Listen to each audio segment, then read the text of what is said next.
When people start practicing double bass, it's good to keep an eye on the bow distribution. A good example, Twinkle Little Star.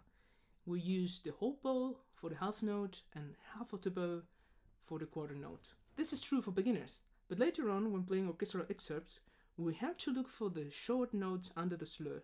They usually, and it happens to me all the time, they do not get enough bow to sound klangvoll, full of sound.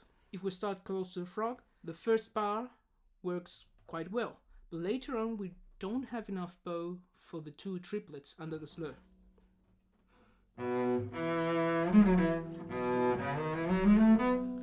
That's why I recommend starting closer to the middle of the bow.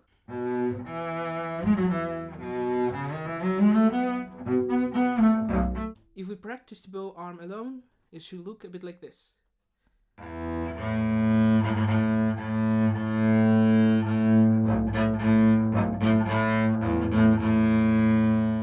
And why not the repetition piano?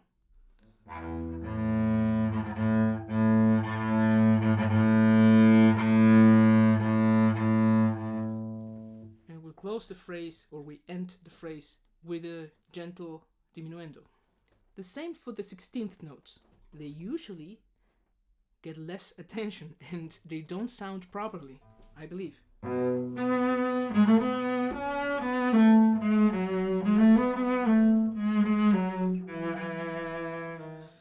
The last bars before the repetition and at the end of the variation number 7 are not important. Do not play them intensely.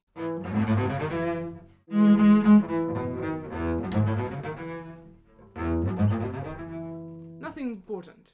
The last fancy German, or should I say Viennese word for today is Wuchtel. This is some sort of sweet fluffy cake from Czech Republic or other Slavic cultures in Viennese cuisine.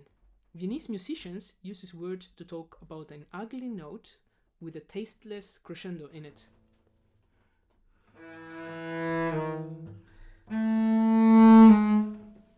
Don't do it. If the music is intense, if you see some sort of appoggiatura, please play vibrato and use more bow weight and more speed on the appoggiatura and not on the resolution.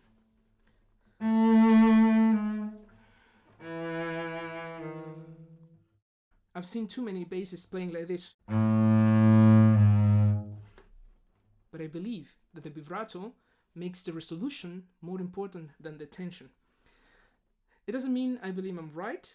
I'm just trying to give you some ideas to think about. If you really like Wuchtel, just do it. Go for them. I hope you enjoyed this video. See you next time with more music for double bass.